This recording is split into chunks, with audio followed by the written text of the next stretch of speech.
This chapter is about emotional agility and mood shifting. These are the skill sets of self-regulation.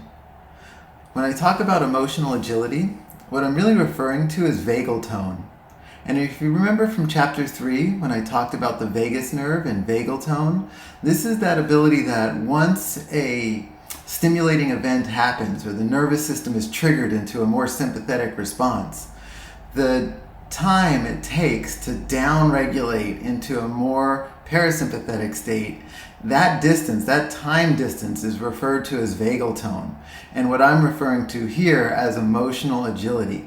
That ability to down-regulate more on command through specific practices, through purposeful ways of being that allow you to shift from a heightened state to a more relaxed state.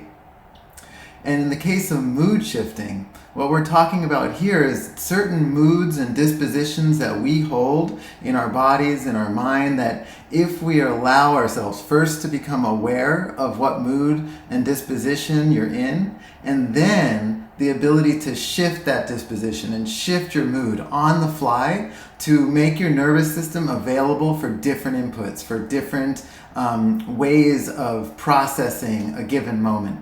So these two skill sets are critical in your ability to regulate your nervous system and downshift all of the sensations produced by anxiety. I want to discuss the distinctions between moods and emotions. While they're very similar, they're in the same general field, a mood is more like a filter. It's a filter that we see the world through. Moods tend to be longer lasting. Imagine a higher arc of the sine wave. So a mood can last for a long time. In fact, moods can be quite entrenched and become part of our identity. And if we never look at the mood we're in, we might get trapped in a cycle of seeing the world in the same way again and again and again. Emotions, however, you might have heard people say control your emotions. Well, that usually doesn't work out too well. The more we try to suppress and control emotions, the more anxiety we produce for ourselves. So emotions are feelings that rise and fall with every change in our environment. Any perceived change in our environment has an emotion attached to it. And so emotions come and go, and we cannot control our emotions. They just are physical responses to the environment that we're in. So emotions ebb and flow throughout a day, constantly fluctuating and changing. Moods are longer arching dispositions and filters that we see the world through. And understanding this distinction is really important because where you cannot control emotions, you can have some say in moods and dispositions. And so we have a lot of leverage in that space. And it's good to let emotions go so that we can just observe them and let them inform us in the moment. But moods we can actually build through practice. And I'm going to talk more about that later. Another distinction I want to bring up is the distinction between thoughts and feelings. With anxiety, a lot of people are looking at the thoughts that are anxious. So worry, doubt, fear, these tape reels that are running in the mind.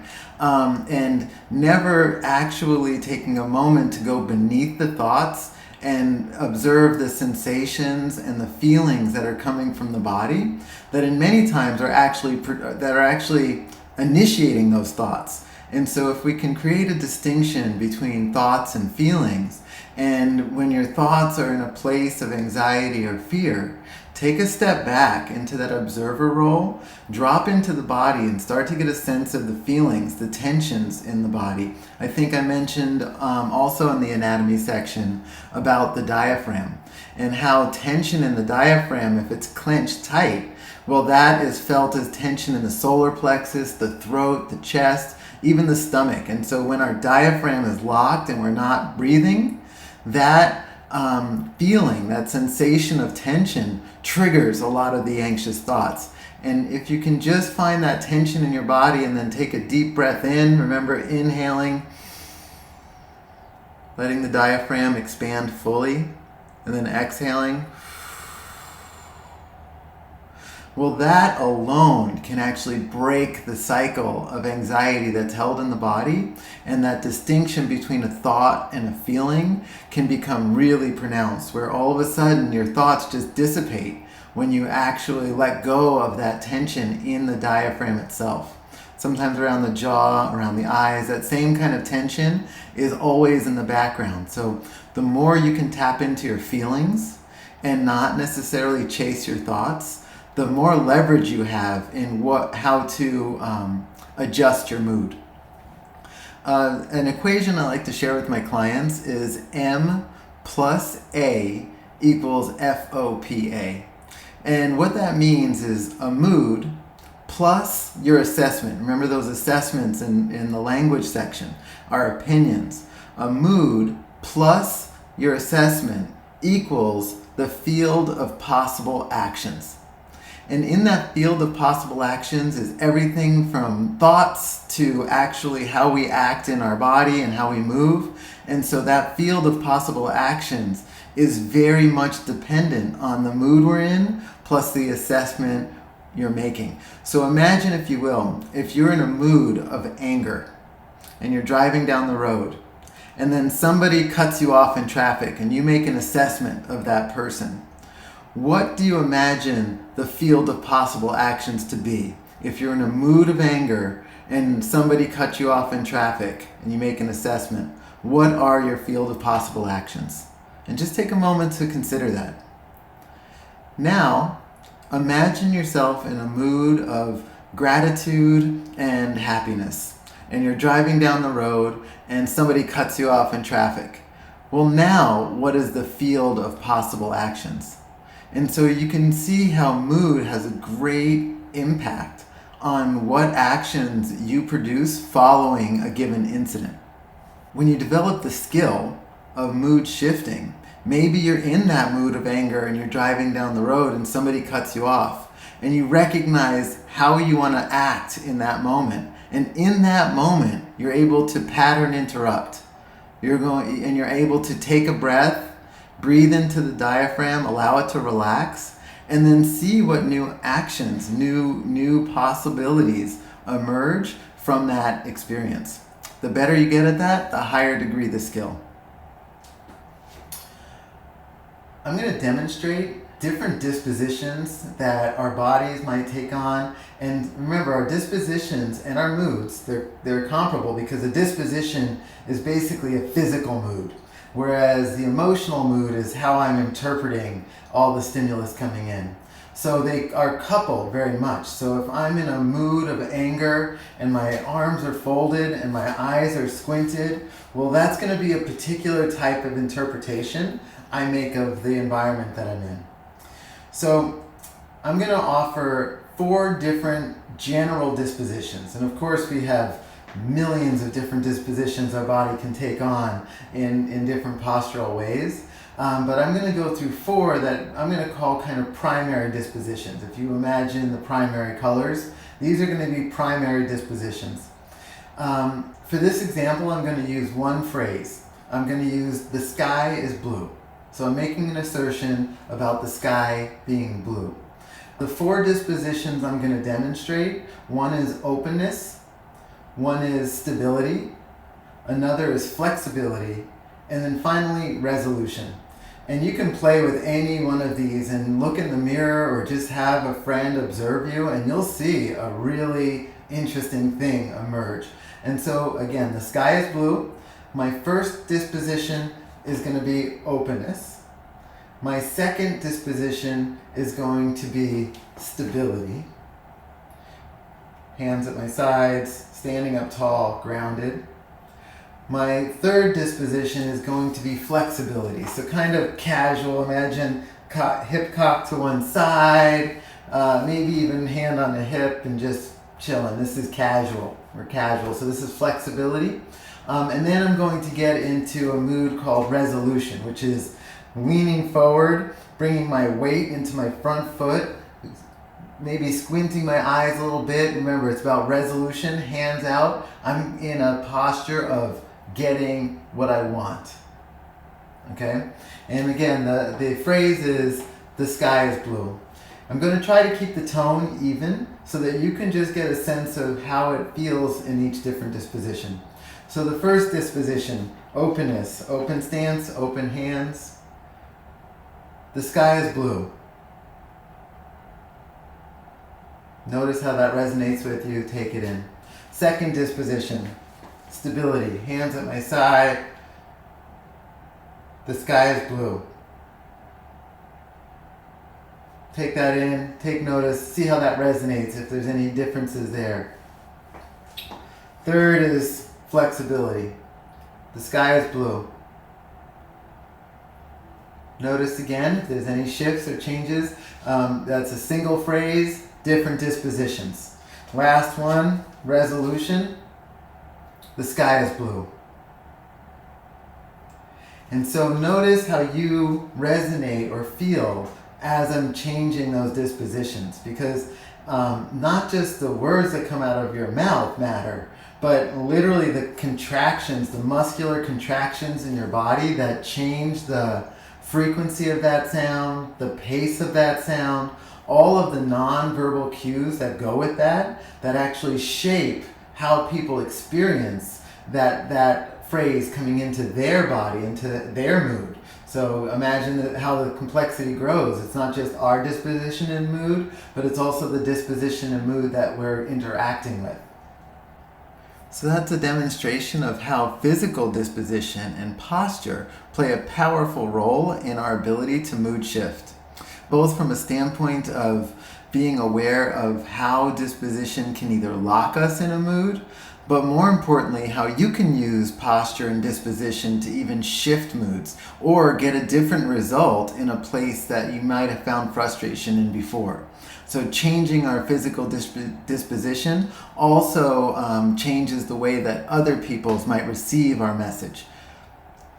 Moving forward, we're looking at the other part of mood, which is the emotional field. And this handout or graph demonstrates just 4 distinctions that our emotions can fall into basic dispositions. Of course, I don't want to be too oversimplified here. There's lots of nuance, and in fact, even in this graph, you'll notice how certain aspects or things might be shades of all of this. And so this is just going to be part of the practice. That's why it's a skill set. But using these 4 distinctions can be a useful baseline for you to start observing yourself in different parts of your life. So one of the categories are things we can change. So those things about our situation, our life, the things that we can change, but we might find ourselves either in resignation, meaning I don't really want to be bothered with changing it, or moving towards enthusiasm, where I'm actively engaging the changing it process. So we might want to identify, I am in resignation. That's okay to be in resignation. Maybe you accept that I'm going to stay in resignation in this one domain. Maybe I'll get to it later. And then what areas are you actually enthusiastically pursuing change? So it's useful to kind of identify where different things might fall on that spectrum. Likewise, with the things that we cannot change. There are certain aspects about ourselves, about the world, about a relationship that we cannot change. It is not in our control to do anything about it. And in that case, you could find yourself in resentment of that, and that will produce a particular posture and disposition, or ideally and hopefully find yourself in a sense of acceptance about that.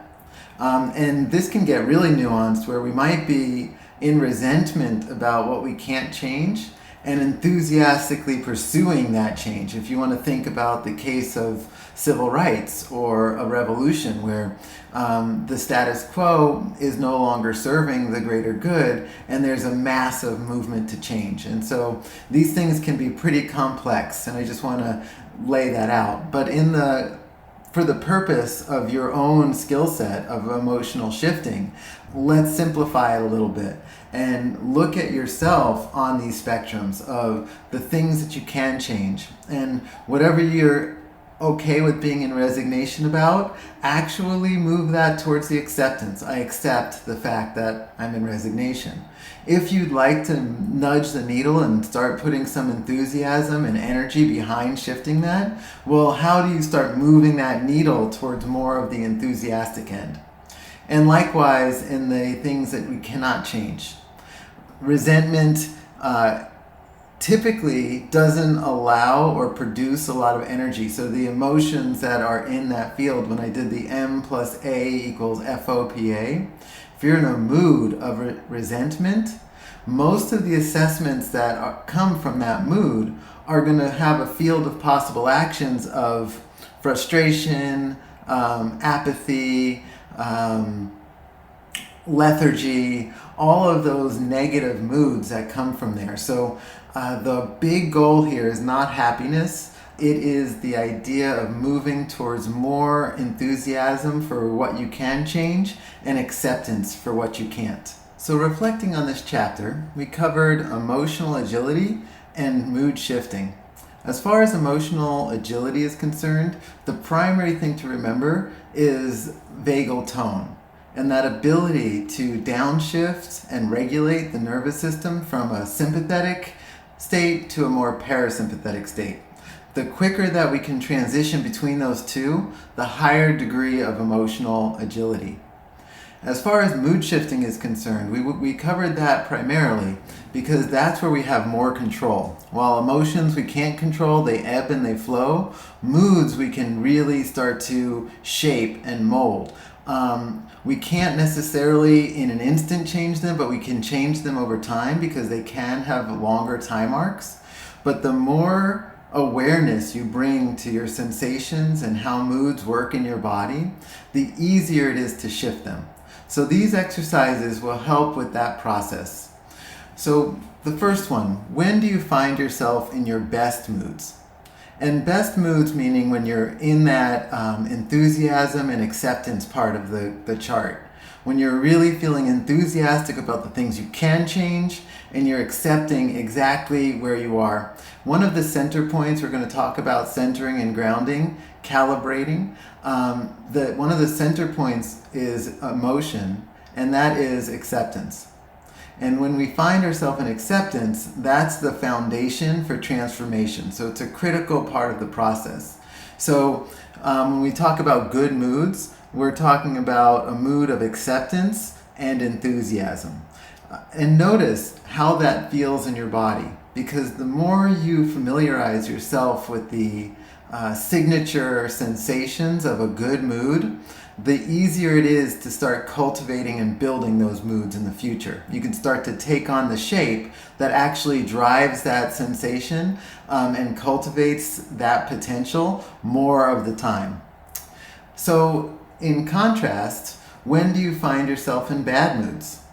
What are the feelings, sensations, postures, dispositions of a bad mood? Because when you can find yourself in a bad mood, how you're feeling, how your body is shaped, you can more easily pattern interrupt, change that shape into the signature of the good mood, the posture, the disposition of the mood you would like to start cultivating, and then move into action from that disposition.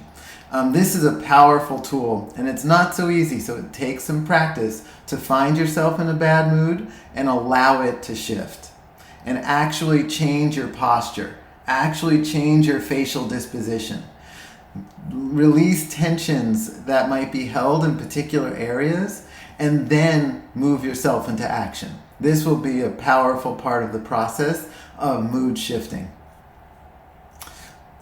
And finally, this last group of exercises is just for you to plot on a graph where you might be in some resentment and resignation, where you would like to move into more enthusiasm and acceptance, and just take an observer's position. So plot these out. You could write down the things you can't change and how you might be resentful about them. How can you move more towards acceptance? Write down the things that you can change. And if you're in resignation with those things, maybe accepting that you're in resignation and letting them be there for a moment, and then start moving the needle on the things that you can bring some enthusiasm to.